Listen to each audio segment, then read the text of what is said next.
تكملة لكانفا تريكس الجزء الثالث، هنتعلم مع بعض باقي الأدوات المهمة في كانفا. دي مثلا صورة عملنا لها edit ودوسنا على باك جراوند ريموفر وشلنا الخلفية بالشكل ده. عايزين بقى نجنريت باك جراوند مختلفة. من الإيديت برضو هنختار باك جراوند جنريتور وهنكتب له هنا محتاجين الخلفية تكون عاملة ازاي، فهنقول له مثلا عايزين خلفية مناسبة بأضواء مختلفة ونقول له جنريت. هنلاقي طلع لنا 4 اوبشنز للباك جراوند، ممكن نختار منهم اللي احنا عاوزينه او نقول له جنريت اجين او نكتب له حاجة مختلفة.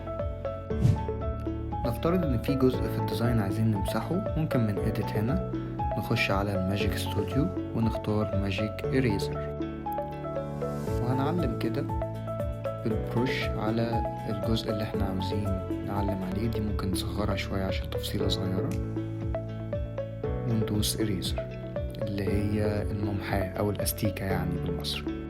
في ثانية هنلاقيه شال التفاصيل اللي احنا كنا عايزين نشيلها من الديزاين ومن غير ما يبوظ الباك جراوند تماما. في تريك تاني برضو مهمة جدا بنستخدمها كتير، ان احنا عندنا صورة بمقاس معين عايزين نعملها بمقاس تاني، فلو عملنا زوم اكتر من كده تفاصيل الصورة هيبوظ. عشان كده بنقف على الصورة وبندوس edit وبنختار من الماجيك ستوديو تول اللي اسمها ماجيك اكسباند، ونختار الاوبشن اللي في النص اللي اسمه الهول بيج يعني صفحة كاملة، وندوس اكسباند.